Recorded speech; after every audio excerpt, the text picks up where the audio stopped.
o glúten da dieta ou não? Essa é uma dúvida também bastante comum no consultório. Nos últimos meses, as dietas sem glúten, elas têm ficado bastante na moda. E aí, qual é o racional por trás desse mito?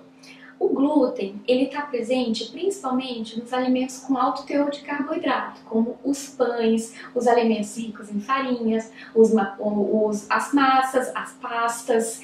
E quando a gente retira esses alimentos da dieta, a gente retira alimentos que fornecem alto valor energético, alto valor calórico. E com isso a gente acaba emagrecendo. Mas e aí? Você precisa tirar o glúten da sua dieta para emagrecer? Nesse caso, você só vai precisar tirar o glúten se você tiver uma doença chamada doença celíaca, que é uma condição médica associada à intolerância ao glúten.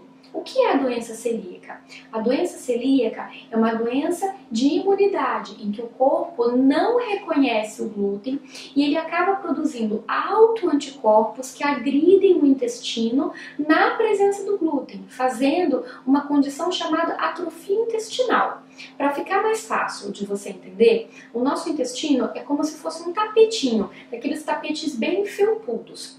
Nas pessoas que têm doença celíaca, quando o glúten chega nesse intestino, o próprio organismo acaba autoagredindo o intestino, fazendo com que esse tapetinho fique careca, fique sem estar felpudo, ele fica lisinho. E isso é muito ruim, porque a pessoa acaba ficando desnutrida, porque são justamente os gominhos do tapete que fazem com que os alimentos sejam absorvidos de forma mais adequada. Muito bem.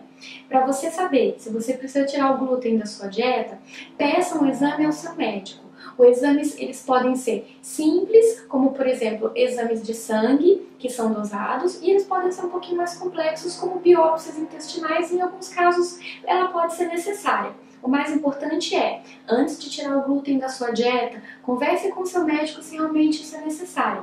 Os alimentos que contêm glúten, eles também contêm muitas vitaminas essenciais, e retirar sem orientação médica e nutricional pode não ser muito prudente. Pense nisso também. Muito obrigada!